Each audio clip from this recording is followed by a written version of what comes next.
యజ్ఞ దాన తపఃకర్మ నత్యాజ్యం కార్యమేవ తత్ యజ్ఞోదాన తపశ్చైవ పావనాని మనీషిణాం అని చెప్పారు. అంటే ఈ యొక్క ఆదిలో యజ్ఞము, దానము, తపస్సు ఈ మూడింటిని తప్పకుండా నిరంతరం నిర్వర్తిస్తూ ఉండాలి అంట. ఈ మూడే మనిషిని పవిత్రం చేస్తాయి, పావనం చేస్తాయి అని చెప్పారు.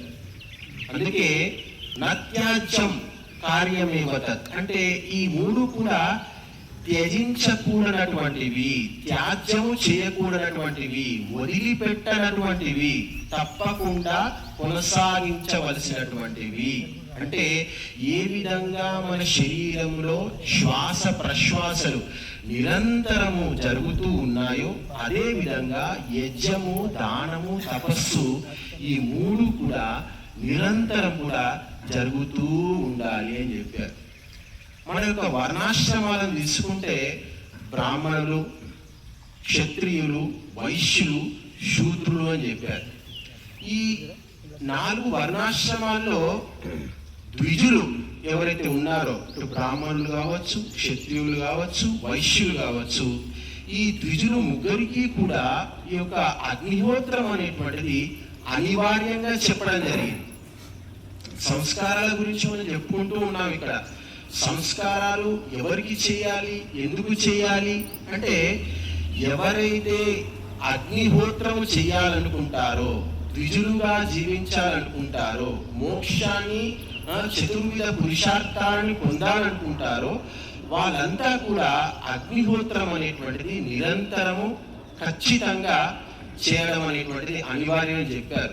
అగ్నిహోత్రాన్ని జరామరణ సత్రం అని చెప్పారు. అంటే పుట్టినప్పటి నుంచి చనిపోయేంత వరకు చేస్తూనే ఉండాలి అంట. రోగం వచ్చినా, ఏ విధమైన బాధలు వచ్చినా, ఏదొచ్చినా కానీ నిరంతరం జరిగేటువంటి సత్రం అని చెప్పారు. జరామరణ సత్రము అంటే పుట్టినప్పటి నుంచి చనిపోయేంత వరకు నిరంతరం కూడా మనుషులు ఈ యొక్క అగ్నిహోత్రం అనేటువంటిది ఆచరిస్తూ ఉండాలంట. అందుకే నత్యాజ్యం కార్యం ఏంటంటే అగ్నిహోత్రం అని చెప్పారు. కాబట్టి ఋషులు ఏం చేశారు, ఇటు గృహస్థంలో ఉన్నప్పుడు అగ్నిహోత్రం చేయమని చెప్పారు. బ్రహ్మచారి ఆశ్రమంలోకి వెళ్ళి గురువు దగ్గర అగ్నిహోత్రం చేస్తాడు. నిరంతరం ఉదయం సాయంత్రము గురువు చేసేటువంటి అగ్నిహోత్రానికి సహకారం అందిస్తాడు. అడవిలోకి వెళ్తాడు, అడవిలోకి వెళ్ళి సమిధలు తీసుకొస్తాడు. ప్రతి రోజు కూడా ఆ సమిధలు తీసుకొచ్చి ఆ యొక్క అగ్నిహోత్రానికి అవసరమైనటువంటి ఏర్పాట్లన్నీ కూడా చేస్తూ ఉంటారు. ఇక్కడ కూడా ఒక గురు పరంపర లాంటి సంస్కృతి ఇక్కడ మనం ఆచరిస్తున్నాం. మీరు కూడా ఉదయాన్నే లేచి అగ్నిహోత్రాన్ని సిద్ధం చేస్తున్నారు, పాత్రలు కడుగుతున్నారు.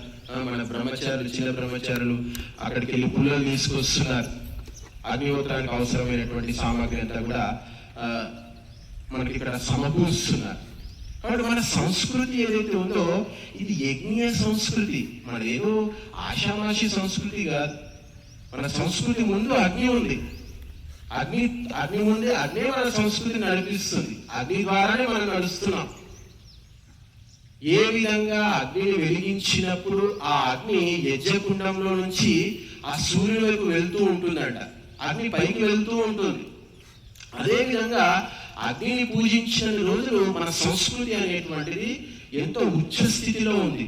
ఎంతో ఉత్కృష్టంగా ఈ భూమండలాన్ని మన సంస్కృతి అనేటువంటిది పరిపాలించింది. ఆ బుద్ధిలో వచ్చినటువంటి దోషమో, లేకపోతే మనలో వచ్చినటువంటి అలసత్వమో, మన జీవితంలో వచ్చినటువంటి భౌతికమైనటువంటి మార్పు ఏదో తెలియదు కానీ అగ్నిహోత్రాన్ని వదిలిపెట్టి అనవసరమైనటువంటి శాస్త్రాలన్నీ కూడా పట్టుకోవడం జరిగింది. ఎందుకు అంటే మనలో యజ్ఞము ద్వారా అనంతమైనటువంటి ఐశ్వర్యమైనటువంటిది ఈ యొక్క భరత భూమికి సమకూరింది. ఆ యొక్క ఐశ్వర్యం వల్ల వచ్చినటువంటి సంపదల వల్ల మనలో అలసత్వం అనేటువంటిది పెరిగింది. కర్తవ్యాలన్నీ కూడా మర్చిపోయారు. బ్రాహ్మణులు దిశానిర్దేశం చెయ్యాలి. మీరంతా ఇక్కడికి ఎందుకు వచ్చారంటే బ్రాహ్మణులు కావడానికి వచ్చారు. ఏదో 4 మంత్రాలు నేర్చుకొని, 4 పాటలు నేర్చుకొని పాడుకోవడానికో, దక్షిణ కోసం మీరు ఇక్కడ రాలేదు. మొట్టమొదటిగా మీరు ఇక్కడికి వచ్చినటువంటి లక్ష్యము పురోహితులు కావాలి. పురోహితులు కావాలంటే వాడు బ్రాహ్మణుడు కావాలి. పురోహితుడు నథింగ్ బట్ బ్రాహ్మణుడు. బ్రాహ్మణుడు అయితేనే పురోహితుడు అవుతాడు, బ్రాహ్మణ లక్షణాలు ఉంటేనే పౌరోహిత్యం వస్తుంది. ఎప్పుడైతే బ్రాహ్మణ లక్షణాలు పునికి పుచ్చుకొని పౌరోహిత్యాన్ని చేసినప్పుడు ఆ పౌరోహిత్యం యొక్క ప్రభావం అనేటువంటిది చాలా చక్కగా పడుతుంది వ్యక్తుల మీద. రఘువంశాన్ని నిర్మించారు ఎవరు అంటే ఋషులు మునులే. ఆ యొక్క బ్రహ్మశక్తితో ఆ యొక్క రఘువంశాన్ని నడిపించారు. ఉదయాన్నే లేచి వశిష్ఠుని దగ్గరికి వెళ్తాడు రాముడు, ధర్మాధర్మ సూక్ష్మాలు తెలుసుకుంటారు. అటు బ్రహ్మశక్తి క్షాత్రశక్తి రెండూ కలిసి ఈ యొక్క దేశాన్ని పరిపాలించాయి. రాజుల దగ్గర బ్రాహ్మణులు ఉండేవారు, గురువులు ఉండేవారు, నిరంతరం వారికి దిశానిర్దేశం చేసేటువంటి వారు. కాబట్టి రాజుకి బ్రాహ్మణునికి అంటూ ముట్టు ఉండదంట. ఎందుకు చెప్పండి? ఎందుకంటే ప్రతిరోజు కూడా రాజు బ్రాహ్మణుడు ఇద్దరు అగ్నిహోత్రం చేసేవారండి రాజ్యంలో. అందుకనే బ్రాహ్మణునికి రాజుకి ఈ యొక్క శూద్రత్వం కానీ అంటూ ముట్టు కానీ ఉండదని చెప్పారు. ఎందుకంటే ప్రతిరోజు అగ్నిహోత్రం చేసి వారు పవిత్రులు అవుతారు కాబట్టి వారిలో అంటూ ముట్టు వచ్చేటువంటి అవకాశం అనేటువంటిది ఇటు బ్రాహ్మణుడికి కానీ వారికి కానీ రాజుకు కానీ ఉండేటువంటి అవకాశం ఉండేది కాదు. కాబట్టి ప్రతి నిత్యము ప్రతి సమయంలో మనం చేసేటువంటి ప్రతి శుభకార్యంలో కూడా ఋషులు మునులు ఏం చేశారంటే అగ్నిహోత్రాన్ని దానిలో ఒక భాగం చేశారు. ప్రతి సంస్కారాలు మీరు చూస్తున్నారు, ప్రతి సంస్కారంలో అగ్నిహోత్రం ఉంది. తక్కువ 2 ఆహుతులు ఇవ్వచ్చు, 3 ఆహుతులు ఇవ్వచ్చు, 4 ఆహుతులు ఇవ్వచ్చు. ఆహుతి మాత్రం ఖచ్చితంగా ఉంది. న్యూనాతి న్యూనంగా కూడా మనకు అక్కడ అగ్నిహోత్రం అనేటువంటిది ప్రతి వ్యవస్థలో కూడా కనిపిస్తూ ఉంది. కాబట్టి ఋషులు మునులు ఏ పని చేసినా కానీ స్వల్పమైనటువంటి కార్యాలు చేస్తూ అధికమైనటువంటి ఫలితాలు పొందే విధంగా ఋషులు మునులు కార్యాచరణ అనేటువంటిది వాళ్ళు మనకు రూపొందించడం జరిగింది. ఏముంది, ఈరోజు మనము భక్తి పేరుతో రకరకాల గుళ్ళు తిరుగుతున్నాం, రకరకాల పూజలు చేస్తున్నాం. ఏ భక్తి చేసినా ఏది చేసినా ఏ గుడికి వెళ్ళినా ఆఖరికి వాడు ఏం చేస్తాడంటే మళ్ళీ కళ్ళు మూసుకొని దండం పెట్టుకుంటాడు. నువ్వు తిరుపతి వెంకటేశ్వర స్వామి దగ్గరికి వెళ్ళు, వినాయకుడి గుడికి వెళ్ళు, సాయిబాబా గుడికి వెళ్ళు, ఎక్కడికి వెళ్ళినా కానీ వాడు ఆఖరికి మళ్ళీ ఆ గుడిలో దేవత ముందు కూడా వాడు కళ్ళు మూసుకొని దండం పెట్టుకుంటాడు. ఎందుకంటే భగవంతుడు బయట లేడు, లోపల ఉన్నాడు. భగవంతుడి యొక్క దర్శనం అనేటువంటిది బయట మనకు కలగట్లేదు, లోపల ఆంతరికంగా మనకు దర్శనం అనేటువంటిది కలుగుతుంది. ఆ యొక్క భగవంతుని యొక్క సాయుధ్యాన్ని పొందాలి, భగవత్ తత్వాన్ని పొందాలి అంటే మనం అగ్నిహోత్రం దగ్గరికి రావాలి. తీర్థయాత్రలు చేస్తూ వేల లక్షల రూపాయలు మనం ఖర్చు పెట్టుకోవాల్సిన అవసరం లేదు. ఆనందం అనేటువంటిది అగ్ని దగ్గరే ఉంది. అక్కడ కూర్చుంటే మనకు సమస్త ఆనందం అనేటువంటి దివ్యమైనటువంటి శక్తి, దివ్యమైనటువంటి ఆనందము, దివ్యమైనటువంటి జీవితము మనకు ఋషులు మునులు ఎవరు కావాలంటే వారు ఎక్కడ పడితే అక్కడ కూర్చున్న దగ్గరనే స్వర్గమోక్షాలు సాధించేటువంటి సాధనము ఈ యొక్క అగ్నిహోత్రము అని మనం చెప్పవచ్చు. ఎక్కడికి వెళ్ళాల్సిన అవసరం లేదు. మన జోబులో ఒక 500 ఉంటే చాలు, హాయిగా ఒక 1/2 కేజీ నెయ్యి తెచ్చుకొని, ఒక 2 కేజీల సామాగ్రి తెచ్చుకొని హాయిగా భక్తి శ్రద్ధతో ఆ భగవంతునికి కొన్ని ఆహుతులు ఇస్తే మనస్సు బుద్ధి అన్ని కూడా త్రికరణ శుద్ధి జరుగుతుంది. అబ్ధిర్గాత్రాణి శుద్ధ్యంతి మనః సత్యేన శుద్ధ్యతి విద్యా తపోభ్యాం భూతాత్మ బుద్ధి జ్ఞానేన శుద్ధ్యతి అని చెప్పారు. శరీరాన్ని ఏం పవిత్రం చేస్తాయి అంటే సంస్కారాలు మనిషి యొక్క శరీరాన్ని పవిత్రం చేస్తాయి. శిక్ష ఆత్మను పవిత్రం చేస్తుంది. అబ్ధిర్గాత్రాణి శుద్ధ్యంతి అంటే ఈ యొక్క నీరు ఏదైతే ఉందో నీటి ద్వారా మనం స్నానం చేస్తాం. ఈ స్నానం ద్వారా మనకు బాహ్య శుద్ధి జరుగుతుంది. చక్కగా స్నానం చేసి మనం పూజా పునస్కారాలు చేసుకుంటూ ఉంటాం, కానీ ఆంతరిక శుద్ధి కలగదు. అందుకే నీటి ద్వారా బాహ్య శుద్ధి కలుగుతుంది అని చెప్పారు. మన సత్యేన శుద్ధ్యతి అంటే ఈ యొక్క మనస్సు ఎప్పుడు శుద్ధి అవుతుంది అంటే నిరంతరము సత్యాన్ని పలికినప్పుడు మనస్సు శుద్ధి అవుతుంది అని చెప్పారు. సత్యం వై దేవత అమృతం మనుష్య, అమృతం మనుష్య అని చెప్పారు. మనం మనుష్యులుగా ఎందుకు మారుతున్నాము, దేవతలుగా ఎందుకు మారట్లేదు అంటే మనలో ఉన్నటువంటి అసత్యం ఏదైతే ఉందో అది మనలో అంధకారాన్ని సృష్టిస్తుంది, ఒక అవరోధాన్ని కలిగిస్తుంది నిరంతరం అసత్యాన్ని పలకడం వల్ల. అందుకే మానసిక శుద్ధి మనిషికి ఎప్పుడు వస్తుంది అంటే సత్యాచరణ ద్వారా, నిరంతరం సత్యం చెప్పడం ద్వారా మనిషికి ఆ యొక్క మానసికమైనటువంటి శుద్ధి కలుగుతుంది. చిన్నపిల్లలు సత్యం చెప్పేటువంటి పిల్లలు తప్పు చేసేటువంటి అవకాశం ఉండదు. వాడు దేన్ని మార్చలేడు. తప్పు చేస్తే వాడు ఉండదున్నట్టు చెప్పాల్సి వస్తుంది. ఉండదున్నట్టు చెప్పాలి కాబట్టి వాడు తప్పు చెయ్యడు. కాబట్టి సత్యాచరణ అనేటువంటిది మనిషికి అవసరం అని చెప్పారు ఒక బ్రాహ్మణునికి. శ్రీరాముడు అంటే నాకు సత్యం కంటే మించినటువంటి ప్రీతి అయినటువంటిది ఏది లేదు అంటారు. ఈ భూమి సత్యం మీదనే నిల్చుందంట. మనం చూస్తున్నాం, నాసా వీళ్ళు ఫోటో తీసి పంపుతున్నారు. భూమి నిలుచుంది, తిరుగుతా ఉంది, కానీ దానికి ఆధారం ఎక్కడ కనిపించట్లేదు. ఏదో తాడు కట్టో ఏదో దూరానికో అది భూమి వేరాడట్లేదు. భూమి దేని మీద నిలబడిందంటే ఈ యొక్క సత్యము ధర్మం మీదనే ఈ యొక్క భూమి నిలబడిందంట. కనిపించినటువంటి ఆ యొక్క సత్యం మీదనే. ఆ యొక్క సత్యం ఆ భగవంతుల్లో ప్రతిష్ఠితమై ఉంది అని చెప్పారు. కాబట్టి అభ్యుగాత్రాన్ని శుద్ధంతి మన సత్యేన శుద్ధతి విద్యా తపోభ్యాం భూతాత్మ. అంటే ఈ యొక్క ఆత్మ ఎట్లా శుద్ధి అవుతుంది అంటే విద్య ద్వారా, తపస్సు ద్వారా ఈ యొక్క ఆత్మ శుద్ధి జరుగుతుంది అని చెప్తారు. మా గురుగారు ఒకసారి ప్రవచనం చెప్తున్నారు. 3 రకాల స్నాతకులు ఉంటారు అని చెప్పారు. ఒకరు విద్యా స్నాతకులు, 2 వ్రత స్నాతకులు, 3 విద్యా వ్రత స్నాతకులు అని చెప్పారు. ఈరోజు భారతదేశంలో చూస్తే విద్యా స్నాతకులు బోలెడు మంది ఉన్నారు. ఎంఏలు, పిహెచ్డీలు, ఎంఫిల్లు, ఎంఎడ్లు, బిఎడ్లు చేసిన వాళ్ళు బోలెడు మంది మన కాశ్మీర్ నుంచి కన్యాకుమారి వరకు మనకు కనిపిస్తారు. పాయింట్లు, షర్ట్లు, టీ షర్ట్లు, బూట్లు వేసుకొని తిరుగుతూ ఉంటారు అంతటా కూడా. ఈ విద్యా స్నాతకులు ఎట్లా ఉంటారంటే చాలా స్వార్థం, వీళ్ళు స్వార్థం ఉంటుంది. కేవలం విద్యావంతుడు అయితే వాడి వల్ల దేశానికి, ధర్మానికి వచ్చే లాభం ఏదీ లేదు. రాముణ్ణి రావణుణ్ణి పక్కన పెట్టి చూసుకుంటే రావణ బ్రహ్మ అంటారు, రావణుని విద్వాంసుడు అంటారు. కానీ రాముని మాత్రం ధర్మానికి ప్రతీకగా చెప్తారు. రావణుడు విద్వాంసుడే, కానీ వానిలో కామ, క్రోధ, లోభ, మద, మాత్సర్య, స్వార్థ ఇలాంటి గుణాలన్నీ కూడా ఉన్నాయి. కేవలం విద్యావంతుడు అవ్వడం వల్ల వాడు తన ఆత్మను ఉన్నతి చేసుకోలేకపోయాడు, సమాజానికి కంటకునిగా మారాడు, కుటుంబాన్ని కూడా రక్షించలేకపోయాడు. కాబట్టి కేవలం విద్యా స్నాతకులు అవ్వడం వల్ల సమాజానికి, ఆత్మ కళ్యాణానికి, లోక కళ్యాణానికి వాడు ఉపయోగపడలేడు.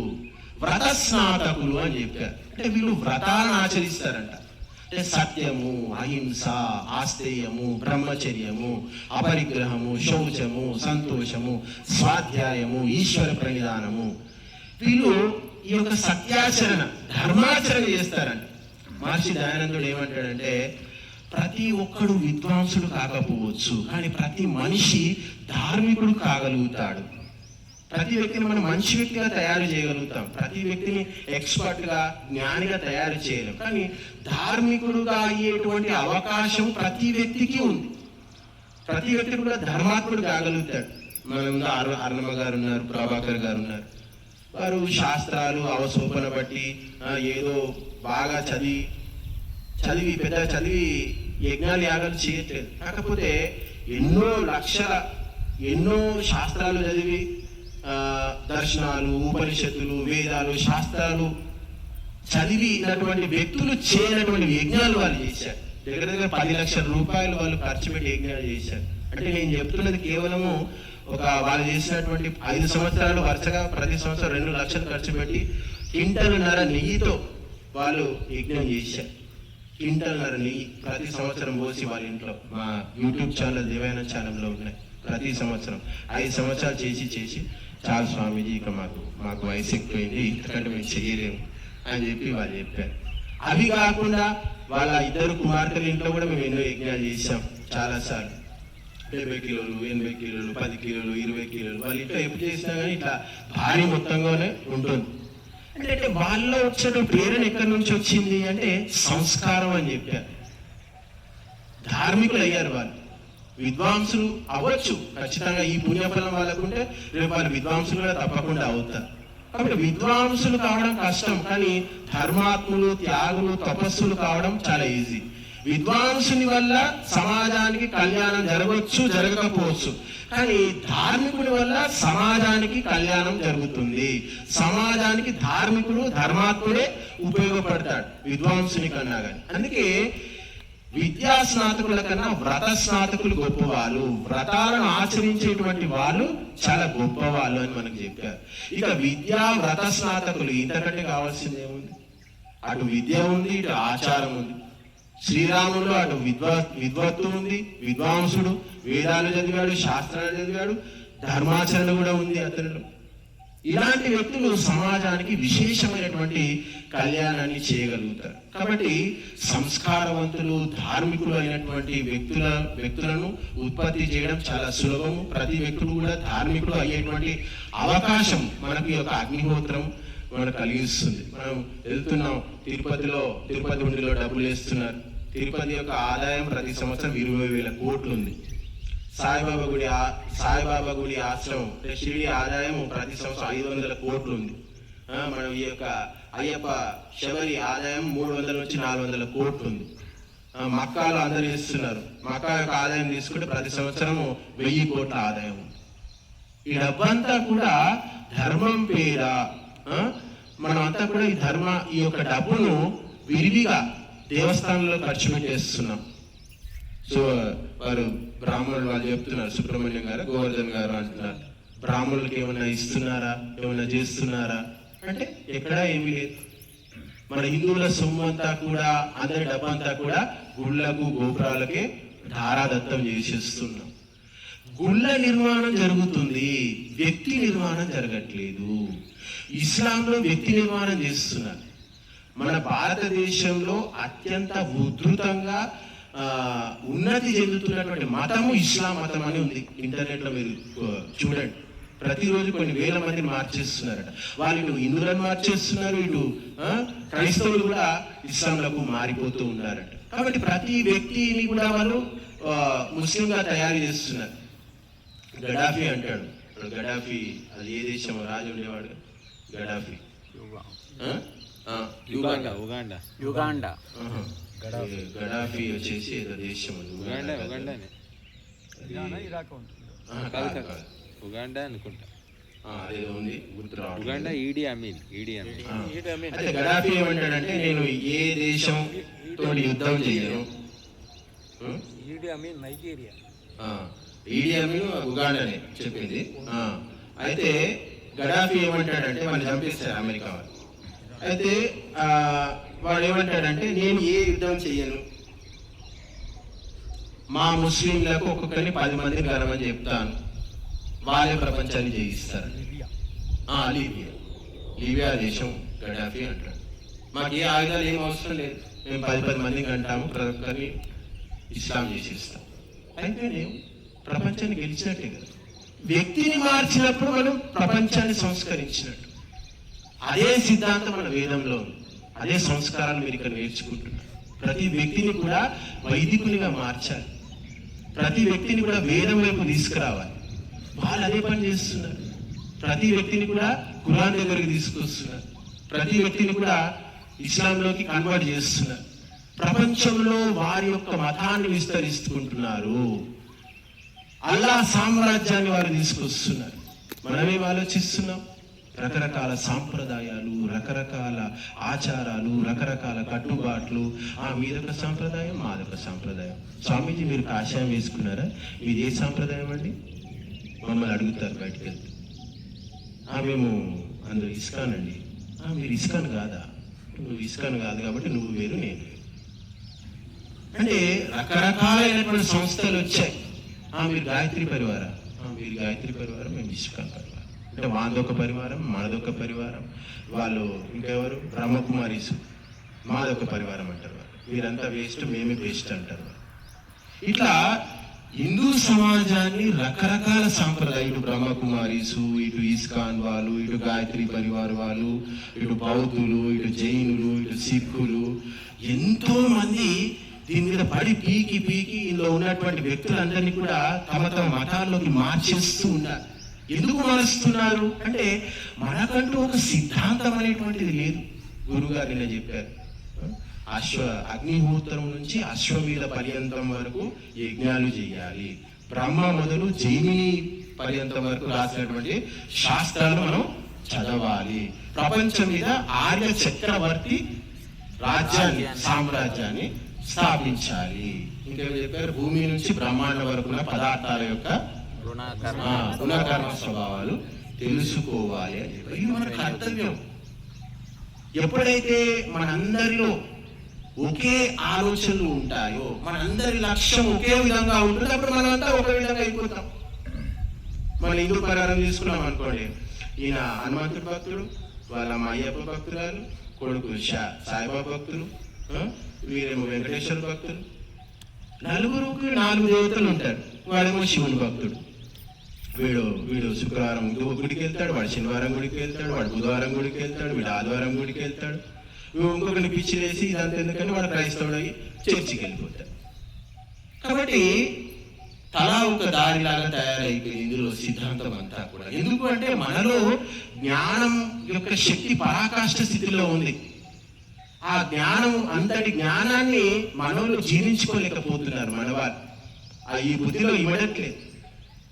అందుకే ఇంతటి జ్ఞానం ఉంది కాబట్టి ప్రతి ఊరిలో, ప్రతి గ్రామంలో, ప్రతి రాష్ట్రంలో కూడా ఋషులు పుట్టారు మన దగ్గర. మొత్తం ఇస్లాంలో ఉన్నది ఒకటే అల్లా, మహమ్మద్ ప్రవక్త. వాళ్ళకి మహమ్మద్ ప్రవక్త తప్పితే ఇంకెవరున్నారు జ్ఞానులు వాళ్ళకి ఉపదేశం చేసి? క్రైస్తవులు ఉన్నది ఒకటే, ఒక జీసస్ ఒక్కడే. ఆయన తీసేస్తే, యేసుక్రీస్తు తీసేస్తే వాళ్ళ జ్ఞానం సున్నా. రాముడు తీసేయండి, మన జ్ఞానం ఉంటుంది. కృష్ణుడు తీసేయండి, జ్ఞానం ఉంటుంది. ఈ ఋషి ఉంటాడు, ఆ ఋషి ఉంటాడు, వీరబ్రహ్మేంద్ర స్వామి ఉంటాడు, కులానికి ఒక ఋషి ఉన్నాడు. ఎంతో మంది ఉన్నారు. ఎన్ని మందిని తీసేసిన, ఉపనిషత్తులు తీసేయి, దర్శనాలు తీసేయి, ఆఖరి మళ్ళా వేదాలు మిగులుతాయి.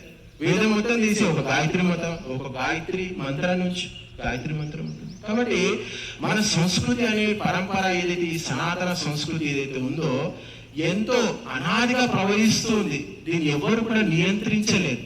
అంతటి గొప్ప సంస్కృతి ఉంది. కాబట్టి ఎప్పుడైతే మనం అంతా కూడా ఈ రకరకాల వైరుధ్యాలను పక్కన పెట్టి, మనలో అహంకారాన్ని, కామక్రోధాలు పక్కన పెట్టి, ఈ యొక్క ధర్మాచార్యులు ఎవరైతే ఉన్నారో రకరకాల సాంప్రదాయాలను సృష్టిస్తూ వారి భక్తులను తయారు చేసుకుంటున్నారు హిందూ సమాజంలో.